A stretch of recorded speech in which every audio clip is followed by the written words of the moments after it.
Hey guys, ಎಲ್ಲರೂ ಹೇಗಿದ್ದೀರಾ? ಎಲ್ಲರೂ ಆರಾಮಾಗಿದ್ದೀರಾ ಅಂದ್ಕೊಂಡು ಈ ವಿಡಿಯೋ ಸ್ಟಾರ್ಟ್ ಮಾಡ್ತಾಯಿದ್ದೀನಿ. ಆ್ಯಕ್ಚುಲಿ ನಾವು ಇಲ್ಲಿ 5 ಪ್ಯಾಕೆಟು ಅಂದರೆ 5 full packet mushroom packet use ಮಾಡಿ ಲೈಕ್ ಪೆಪ್ಪರ್ ಫ್ರೈ ಥರ ಮಾಡಿರೋದು. ಅದಕ್ಕೋಸ್ಕರ ನಾನು ಒಂದು ಸ್ವಲ್ಪ ದೊಡ್ಡ ಕುಕ್ಕರ್ನ ತೊಗೊಂಡಿದ್ದೀನಿ. ಅಷ್ಟು ದೊಡ್ಡ ಬಾಣಲಿ ಇರಲಿಲ್ಲ, ಅದಕ್ಕೋಸ್ಕರ ಕುಕ್ಕರಲ್ಲೇ ಫ್ರೈ ಮಾಡೋದಂತ. ಆ್ಯಕ್ಚುಲಿ ನಾವು ಬಾಣಲಿ ನಾಸ್ಟಿಕ್ ಬಾಣಲಿ ಇದೆ ಒಂದು, ಬಟ್ ಅದು ತುಂಬ ಚಿಕ್ಕದು, ಲೈಕ್ ಒಂದು 2 ಪೌಚಷ್ಟು ಅಂದರೆ ಒಂದು 2 ಪ್ಯಾಕಷ್ಟು ಫ್ರೈ ಮಾಡ್ಬೋದು. ಅದಕ್ಕೋಸ್ಕರ ಇದನ್ನೇ ತಗೊಂಡೆ. ಸ್ವಲ್ಪ ತುಂಬಾ ಟೈಮ್ ತೊಗೊಳ್ತು ಅನ್ಬೋದು. ಆ್ಯಕ್ಚುಲಿ ಬಾಣಲಿಲಿ ಮಾಡಿದ್ರೆ ಬೇಗ ನೀರೆಲ್ಲ ಅಬ್ಸರ್ಬ್ ಆಗಿಬಿಡುತ್ತೆ, ಬಟ್ ಇದರಲ್ಲಿ ಸ್ವಲ್ಪ ಟೈಮ್ ತಗೊಳುತ್ತೆ. ಅದಕ್ಕೋಸ್ಕರ ನಾನು ನೀರು ಆ್ಯಡ್ ಮಾಡಿಲ್ಲ, ಬಟ್ ಮಶ್ರೂಮಲ್ಲಿ ಮತ್ತು ಕ್ಯಾಪ್ಸಿಕಮಲ್ಲಿ ನೀರಿನ ಅಂಶ ಇರುತ್ತಲ್ಲ, ಅದು ಲೈಕ್ ಅಬ್ಸರ್ಬ್ ಆಗೋದಕ್ಕೆ ತುಂಬಾ ಟೈಮ್ ತಗೊಳ್ತು. ಸೊ ಎಸ್, ನಾನು ನಿಮ್ಮೆಲ್ಲರ ಮೆಚ್ಚಿನ ಹುಡುಗಿ Ranjitha. So let's get into the video. First ಏನು ಮಾಡಬೇಕು ಅಂತಂದರೆ, ಇದು 5 ಪ್ಯಾಕ್ ಮಾಡಿರೋದ್ರಿಂದ ನಾನು ಒಂದು ಟೀ ಕಪ್ಪಲ್ಲಿ 1 ಲೋಟದಷ್ಟು ಎಣ್ಣೆ ತೊಗೊಂಡಿದ್ದೀನಿ. ಮತ್ತು ಈರುಳ್ಳಿ ಒಂದು 3 ಈರುಳ್ಳಿ ಮೀಡಿಯಮ್ ಸೈಜಿಂದು ಉದ್ದುದಕ್ಕೆ ಕಟ್ ಮಾಡಿ ಇಟ್ಕೊಂಡಿದ್ದೀನಿ. ಆ್ಯಕ್ಚುಲಿ ಏನು ಗೊತ್ತಾ, ಇಲ್ಲಿ ನಾನು ಇನ್ನೂ ಚಿಕ್ಕದಾಗಿ ಕಟ್ ಮಾಡೋಣ ಅಂತ ಹೇಳಿದೆ ಮಶ್ರೂಮು. ಯಾಕಂತಂದರೆ ಚಿಕ್ಕದಾಗಿ ಕಟ್ ಮಾಡಿದ್ರೆ ಮಶ್ರೂಮು ಬೇಗ ಡ್ರೈ ಆಗಿಬಿಡುತ್ತೆ. ಒಂದು ಸ್ವಲ್ಪ ದೊಡ್ಡದಾಗಿದ್ರೂ ಕೂಡ ಅದು ಶ್ರಿಂಕ್ ಆಗುತ್ತೆ, ಬಟ್ಟು ಚಿಕ್ಕದಾಗಿ ಕಟ್ ಮಾಡಿದ್ರೆ ಇನ್ನೂ ಬೇಗ ಮಸಾಲೆ ಎಲ್ಲ ನೀಟಾಗಿ ಅದಕ್ಕೆ ಹತ್ತುತ್ತೆ ಬೇಗ. ಅದಕ್ಕೋಸ್ಕರ ಇಲ್ಲಿ ಮೆಣಸಿನ್ಕಾಯಿ ಬಂದು 10ರಿಂದ 12 ತೊಗೊಂಡಿದ್ದೀನಿ. ಫಸ್ಟು ನಾವು ಜೀರಿಗೆ ಮತ್ತು ಸೋಂಪು ಹಾಕ್ಕೊಂಡಿದ್ದೀನಿ. ಅದಾದಮೇಲೆ 10ರಿಂದ 12 ಮೆಣಸಿನ್ಕಾಯಿನ ಉದ್ದುದ್ದು ಕಟ್ ಮಾಡಿ ಹಾಕ್ಕೊಂಡಿರೋದು, ಮತ್ತು ಈರುಳ್ಳಿನ ಕೂಡ ಉದ್ದುದ್ದು ಕಟ್ ಮಾಡಿರೋದು. ಶುಂಠಿ ಬಂದು ಒಂದು 2 ಇಂಚಷ್ಟು ಶುಂಠಿ, ಮತ್ತು ಒಂದು ದೊಡ್ಡ ಗಾತ್ರದ ಬೆಳ್ಳುಳ್ಳಿ ಸುಲ್ಕೊಂಡು ಮಿಕ್ಸಿಗೆ ಹಾಕಿ ಇಟ್ಕೊಂಡಿದ್ದೆ. ಅದನ್ನು ಈಗ ಸ್ವಲ್ಪ ಫ್ರೈ ಒಂದು ಹಸಿ ವಾಸನೆ ಹೋಗಿಲ್ಲ. ಈರುಳ್ಳಿ ಮತ್ತು ಮೆಣಸಿನ್ಕಾಯಿ ಹಾಕ್ತಿದ್ದಂಗೆ ಶುಂಠಿ ಬೆಳ್ಳುಳ್ಳಿ ಪೇಸ್ಟ್ನೂ ಕೂಡ ಆಗುತ್ತೆ. ಅದಾದಮೇಲೆ ಸ್ವಲ್ಪ ಹಸಿ ವಾಸನೆ ಹೋಗಬೇಕು. ನಾನಿಲ್ಲಿ ಫಾಸ್ಟ್ ಫಾರ್ವರ್ಡ್ ಇಕ್ಕಿರೋದ್ರಿಂದ ನಿಮಗೆ ಆ ಥರ ಅನ್ನಿಸ್ತಾ ಇದೆ. ಒಂದು ಸ್ವಲ್ಪ ಹಸಿ ವಾಸನೆ ಹೋಗೋವರೆಗೂ ಫ್ರೈ ಮಾಡಿಕೊಂಡು ಶುಂಠಿ ಬೆಳ್ಳುಳ್ಳಿ ಪೇಸ್ಟು ಮತ್ತು ಈರುಳ್ಳಿದು. ಆಮೇಲಿಂದ ನಾನು ಇಲ್ಲಿ 3 ದಪ್ಪ ಕ್ಯಾಪ್ಸಿಕಮ್ ತೊಗೊಂಡಿದ್ದೀನಿ. ಒಂದು ಯೆಲ್ಲೋ ಕಲರ್, ಒಂದು ಗ್ರೀನ್ ಕಲರ್, ಒಂದು ರೆಡ್ ಕಲರ್, 3 ಕಲರು ತೊಗೊಂಡು ಅದನ್ನು ಉದ್ದುದ್ದಕ್ಕೆ, ಅಂದರೆ ಅದರಲ್ಲಿರೋ ಬೀಜ ಎಲ್ಲ ತೆಗೆದುಬಿಟ್ಟು, ಅದು ಗ್ಯಾಸ್ಟ್ರಿಕ್ ಆಗುತ್ತೆ ಅಂತೇಳಿ ಬೀಜ ಎಲ್ಲ ತೆಗೆದುಬಿಟ್ಟು ಉದ್ದುದ್ದಕ್ಕೆ ಕಟ್ ಮಾಡಿದ್ದೀನಿ. ಅಂದರೆ ಅರ್ಧ ಕಟ್ ಮಾಡಿ ಬೀಜ ಎಲ್ಲ ತೆಗೆದುಬಿಟ್ಟು ಅದನ್ನೇ ಸ್ವಲ್ಪ ಸ್ಲೈಸ್ ಉದ್ದುದ್ದು ಕಟ್ ಮಾಡ್ಕೊಂಡಿದ್ದೀನಿ. ಆ್ಯಕ್ಚುಲಿ ಇವಾಗಲೇ ಹಾಕಬೇಕಾಯಿತು ನಾವು ಮಶ್ರೂಮ್ ಬೇಗ ಫ್ರೈ ಆಗುತ್ತೆ ಅಂತ ನನ್ನ ಕಲ್ಪನೆ. ಇಲ್ಲ, ಮಶ್ರೂಮು ಮತ್ತು ಕ್ಯಾಪ್ಸಿಕಮ್ ಎರಡೂ ಕೂಡ ಬೇಗ ಫ್ರೈ ಆಗುತ್ತೆ. ಸೊ ಈ ಮಿಡಲಲ್ಲಿ ಕ್ಯಾಪ್ಸಿಕಮ್ ತಿನ್ನೋದ್ರಿಂದ ಏನೇನು ಲಾಭ ಅಂತ ಹೇಳ್ತೀನಿ. ಕ್ಯಾಪ್ಸಿಕಮ್ ತಿನ್ನೋದ್ರಿಂದ ವಿಟಮಿನ್ ಸಿ ಜಾಸ್ತಿ ಇರುತ್ತೆ, ಮತ್ತು ಫೈಬರ್ ಕೂಡ ಜಾಸ್ತಿ ಇರುತ್ತೆ. ಯಾವುದಾದ್ರೂ ಡಯಟ್ ಮಾಡ್ತಾಯಿದ್ರೆ ಅದು ಕೂಡ ತುಂಬಾ ಹೆಲ್ಪ್ ಆಗುತ್ತೆ. ಮತ್ತು ಇದು ವಿಟಮಿನ್ ಸಿ ಜಾಸ್ತಿ ಇರೋದ್ರಿಂದ ಅದು ಪ್ಲಾಂಟಲ್ಲಿರೋ ಐರನ್ ಅಂಶನ ಅಬ್ಸರ್ವ್ ಮಾಡೋದಕ್ಕೆ, ವಿಟಮಿನ್ ಸಿ ನ್ಯಾಚುರಲಾಗಿ ಅಬ್ಸರ್ವ್ ಮಾಡೋದಕ್ಕೆ ವಿಟಮಿನ್ ಸಿ ತುಂಬ ಸಹಾಯ ಮಾಡುತ್ತೆ ಅಂತಲೇ ಹೇಳ್ಬೋದು. ಸೊ ಈಗ ನೋಡಿ, ಇದು ಮುಂಚೆನೇ 2-3 ಸಲ ತೊಳೆದಿರೋದು. ಇದು ಬುಟ್ಟಣಬಿ ಅಂತ ಒಂಥರ ಮೊಗ್ಗು ಥರ ಇರುತ್ತಲ್ಲ, ಆ ಥರ ಅಣಬಿ. ಇದು ದೊಡ್ಡದು ಮೊಗ್ಗು ಥರ ಇರುತ್ತಲ್ಲ, ಅದು ಅಳ್ಳಿರೋದಲ್ಲ ಅಣಬಿ. ಅದಕ್ಕೋಸ್ಕರ ಮೇಲೆ ಇದು ಲೈಕ್ ಪೀಲೇನು ಮಾಡಿಲ್ಲ. ನೀಟಾಗಿ ಒಂದು 2-3 ಸಲ ತೊಳ್ಕೊಂಡು ಉದ್ದುದ್ದು ಕಟ್ ಮಾಡಿ ಹಾಕ್ಕೊಂಡಿರೋದು. ಸೊ ಇದೆಲ್ಲ ಒಂದು ಸ್ವಲ್ಪ ಫ್ರೈ ಆದಮೇಲೆ ನಾನು 1.5 ಚಮಚದಷ್ಟು ಉಪ್ಪು ಹಾಕ್ಕೊಂಡಿದ್ದೀನಿ. ಸ್ವಲ್ಪ ಉಪ್ಪು ನೋಡಿ ಹಾಕ್ಕೊಳ್ಳಿ. ನಾನು ಲಾಸ್ಟಲ್ಲಿ ಸ್ವಲ್ಪ ಉಪ್ಪು ಕಡಿಮೆ ಅನ್ನಿಸ್ತು, ಅದಕ್ಕೋಸ್ಕರ ಒಂದು ಚಿಟಿಕೆಯಷ್ಟು ಜಾಸ್ತಿ ಅನ್ನಿಸ್ತು.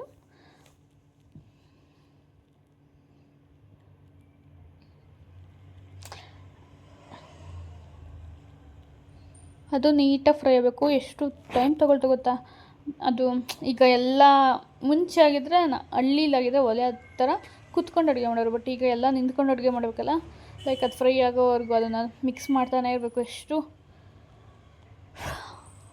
ಒಂದು ಸ್ವಲ್ಪ ಟಯರ್ಡ್ ಅನ್ನಿಸ್ಬಿಡ್ತು ನಿಂತ್ಕೊಂಡು. ಅಂದರೆ ಅದು ನಾನು ಹಿಂಗೆ ಅಂತಂದರೆ ತರಕಾರಿ ತೊಳೆಯೋಕೆ ತೊಗೊಂಡಿದ್ದೆಲ್ಲ ಪಾತ್ರೆನೂ ಕೂಡ ನಾನು ಮತ್ತೆ ತೊಳೆದಿಡ್ತೀನಿ. ಅದು ನನ್ನ ಅಭ್ಯಾಸ. ಇದೆಲ್ಲ ಕ್ಲೀನ್ ಮಾಡೋದಕ್ಕೆ ಒಂದು 4 ಆಗೋಯಿತು. ಈರುಳ್ಳಿಗೊಂದು ಮತ್ತು ಕ್ಯಾಪ್ಸಿಕಮ್ ಎಲ್ಲ ತೊಳೆದು ಕ್ಲೀನ್ ಮಾಡೋಕ್ಕೆ. ಸೊ ಅದೆಲ್ಲನೂ ಕೂಡ ನಾನು ತೊಳಿತೀನಿ. ಸೊ ಅದು ಅಭ್ಯಾಸ. ನೋಡಿ ಈ ಥರ ನೀರು ಬಿಟ್ಕೊಳ್ತು ಮಶ್ರೂಮ್ದೆ. ಸೊ ಮಶ್ರೂಮ್ ತಿನ್ನೋದ್ರಿಂದ ಏನು ಹೆಲ್ಪ್ ಆಗುತ್ತೆ ಅಂತಂದರೆ ಇದರಲ್ಲಿ ಪ್ರೋಟೀನ್ ಜಾಸ್ತಿ ಇರುತ್ತೆ. ಸೊ ಯಾರಾದರೂ ಅಂದರೆ ವೆಜಿಟೇರಿಯನ್ಸ್ ಡಯಟ್ ಮಾಡ್ತಾಯಿದ್ರೆ ನೀವು ಮಶ್ರೂಮ್ನ ಕೂಡ ಆ್ಯಡ್ ಮಾಡ್ಬೋದು ನಿಮ್ಮ ಇದರಲ್ಲಿ ಡಯಟಲ್ಲಿ ಪ್ರೋಟೀನ್ಗೋಸ್ಕರ. ಮತ್ತು ಇದರಲ್ಲಿ ಸೆಲೆನಿಯಮ್ ಮತ್ತು ಆ್ಯಂಟಿಆಕ್ಸಿಡೆಂಟ್ ಜಾಸ್ತಿ ಇರೋದ್ರಿಂದ ನಿಮ್ಮ ಹಾರ್ಟ್ ಹೆಲ್ತಿಗೆ ತುಂಬಾ ಹೆಲ್ಪ್ ಆಗುತ್ತೆ. ಮತ್ತು ನಿಮ್ಮ ಬ್ಲಡ್ ಫಾರ್ಮೇಷನ್ ಆಗೋದಕ್ಕೆ ಕೂಡ, ನಿಮ್ಮ ದೇಹದಲ್ಲಿ ರಕ್ತ ಉತ್ಪನ್ನ ಆಗೋದಕ್ಕೂ ಕೂಡ ಇದು ಸಹಾಯ ಮಾಡುತ್ತೆ ಅಂತಲೇ ಹೇಳ್ಬೋದು. ಮತ್ತು ವಿಟಮಿನ್ ಬಿ ಕೂಡ ಇದೆ ಇದರಲ್ಲಿ. ಮತ್ತು ನಿಮ್ಮ ವಿಟಮಿನ್ ಬಿ ಇರೋದ್ರಿಂದ ಮತ್ತು ನಾರ್ಮಲ್ ಬ್ರೈನ್ ಫಂಕ್ಷನ್ ಆಗೋದಕ್ಕೆ ತುಂಬಾ ಹೆಲ್ಪ್ ಆಗುತ್ತೆ ಅಂತಲೇ ಹೇಳ್ಬೋದು. ಮತ್ತು ಇದರಲ್ಲಿ ಮಶ್ರೂಮಲ್ಲಿ ಸಟೈಟಿ ಅಂದರೆ ನಿಮಗೆ ಊಟ ಆದಮೇಲೆ ಕೂಡ ಸ್ನ್ಯಾಕ್ಸ್ ತಿನ್ನಬೇಕು ಮತ್ತು ನಿಮ್ಮ ಲಾಂಗ್ ಟೈಮ್ವರೆಗೂ ಹಂಗರ್ ಫೀಲ್ ಮಾಡದೇ ಇರೋದಕ್ಕೆ ತುಂಬಾ ಸಹಾಯ ಮಾಡುತ್ತೆ ಅಂತಲೇ ಹೇಳ್ಬೋದು.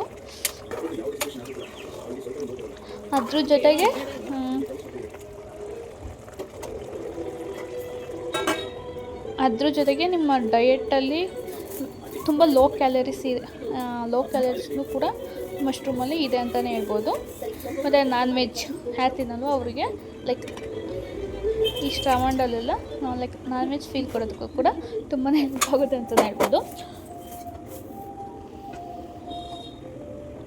ಇದು ಫಸ್ಟು ಹಾರ್ಟ್ ಹೆಲ್ತಿಗೆ ಮತ್ತು ನಿಮ್ಮ ಬ್ರೈನ್ ಫಂಕ್ಷನ್ ಮಾಡೋದಕ್ಕೆ ಮತ್ತು ನಿಮ್ಮ ಮೆಟೋಪಾಲಿಸಮ್ ಲೆವೆಲ್ಲು ಚೆನ್ನಾಗಿರೋದಕ್ಕೆ ಮತ್ತು ನಿಮ್ಮ ದೇಹಕ್ಕೆ ಪ್ರೋಟೀನ್ ಅಂಶ ಕೊಡೋದಕ್ಕೆ ಮತ್ತು ಸ್ಟ್ರೆಸ್ ಮತ್ತು ಟಾಕ್ಸಿಕ್ಸ್ ಎಲ್ಲ ನಿಮ್ಮ ಬಾಡಿಯಲ್ಲಿದ್ದರೆ ಅದನ್ನು ಕೂಡ ತಕ್ಕ ಮಟ್ಟಿಗೆ ಕಡಿಮೆ ಮಾಡೋದ್ರಲ್ಲಿ ಇದು ಕೂಡ ಮಶ್ರೂಮ್ ಕೂಡ ಒಂದೊಳ್ಳೆ ಪಾತ್ರ ವಹಿಸುತ್ತೆ ಅಂತಲೇ ಹೇಳ್ಬೋದು. ಎಸ್ಪೆಷಲಿ ಮಳೆಗಾಲದಲ್ಲಿ ಸಿಗೋ ಮಶ್ರೂಮು ತುಂಬಾ ಹೆಲ್ಪ್ ಮಾಡುತ್ತೆ ಅಂತಲೇ ಹೇಳ್ಬೋದು. ಸೊ ಇದು ಎಸ್ಪೆಷಲಿ ಅದು ನೀರು ಅಂಶ ಇರುತ್ತಲ್ಲ, ಅದನ್ನು ಕುಡಿಬೇಕಾದ್ರೆ ಒಂದು ಸ್ವಲ್ಪ ಸೂಪ್ ಕುಡ್ದಿದ್ದ ಅನುಭವ ಆಯಿತು.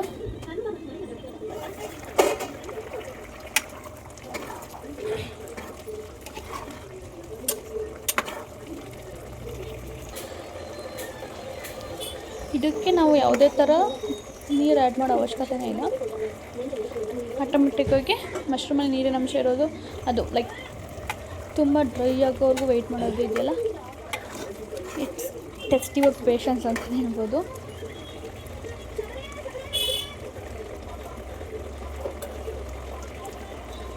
ಈ ಟೈಮಲ್ಲಿ ನೀವು ಕೂಡ ಲೈಕ್ ಫಿಲ್ಟರ್ ಮಾಡಿಕೊಂಡು ಅಲ್ಲಿ ಸಪ್ರೇಟ್ ಮಾಡಿ ನೀರನ್ನ ಸೂಪ್ ರೀತಿನೂ ಕೂಡ ನೀವು ಯೂಸ್ ಮಾಡ್ಬೋದು. ಇಟ್ಸ್ ಮೇಕ್ ಎ ಸೆನ್ಸ್ ಅಂತಲೇ ಹೇಳ್ಬೋದು. ಇದು ಒಂದೊಳ್ಳೆ ಐಡಿಯಾ ಅಂತಲೇ ಹೇಳ್ಬೋದು. ಲೈಕ್ ಸೂಪ್ ಜೊತೆಗೆ ನಿಮಗೆ ಫ್ರೈ ಜೊತೆಗೆ ಸೂಪೂ ಸಿಗುತ್ತೆ.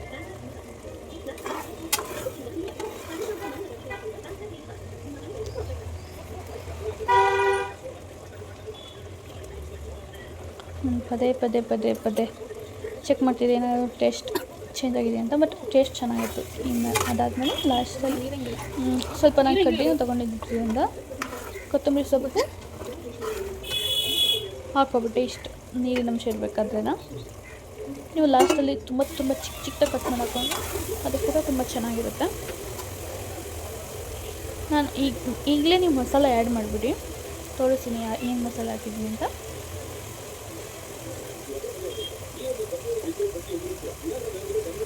ನಾನು ಯಾಕಂತಂದರೆ ಪೆಪ್ಪರ್ ಡ್ರೈ ಮಾಡಬೇಕಾದ್ರೂ ಅಷ್ಟೇ, ಪೆಪ್ಪರ್ ಚಿಕನ್ ಮಾಡಬೇಕಾದ್ರೆ ಡ್ರೈ ಆಗಿದ್ರೆ ಅದು ತುಂಬ ಚೆನ್ನಾಗಿರುತ್ತೆ. ನೋಡಿ, ಈಗ ಒಂದು ಚಿಕ್ಕ ಚಮಚದಲ್ಲಿ 1 ಚಮಚ ಮೆಣಸಿನ ಪುಡಿ. ಇದು ಪೆಪ್ಪರ್ ಡ್ರೈ ಆಗಿರೋದ್ರಿಂದ ಒಂದು ಅರ್ಧ ಚಮಚದಷ್ಟು ಗರಂ ಮಸಾಲ ಮತ್ತು ಒಂದು ಚಮಚದಷ್ಟು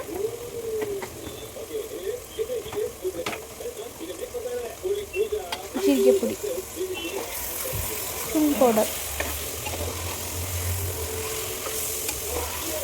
ಆ್ಯಡ್ ಮಾಡಿ ಇದನ್ನು ತಿರುಗಿಸ್ಕೊಳ್ತಾ ಇದ್ದೀನಿ.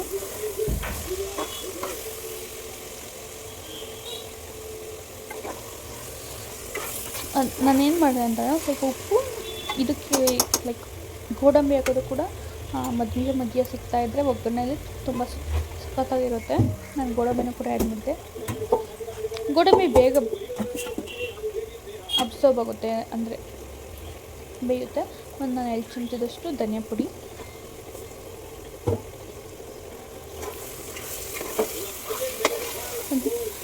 ನಿಮಗೆ ಇದು ಆಪ್ಷನಲ್ಲು, ಬೇಕಿದ್ದರೆ ಹಾಕೊಳ್ಳಿ, ಇಲ್ಲ ಅಂತಲೂ ಬೇಡ.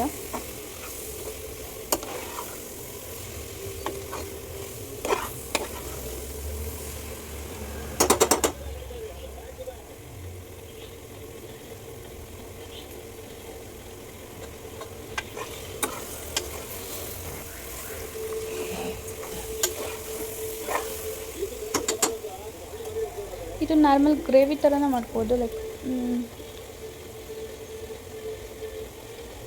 ಹೋಟೆಲಲ್ಲಿ ಮಶ್ರೂಮ್ದೆಲ್ಲ ಸಿಗುತ್ತಲ್ಲ, ಮಶ್ರೂಮ್ ಕರಿ ಆ ಥರ.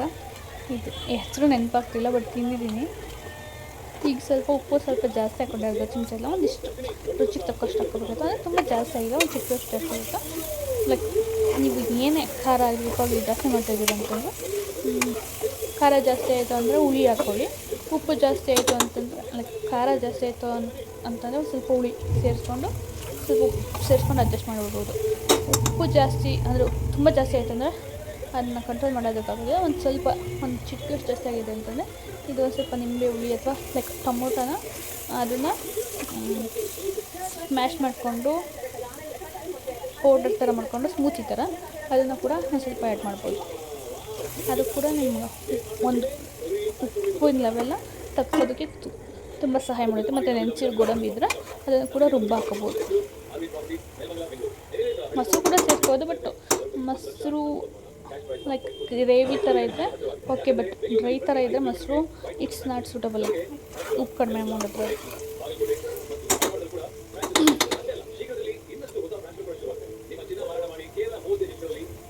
ಸೊ ಇಷ್ಟ ಆಯಿತು pepper dry. Thank you for watching. See soon.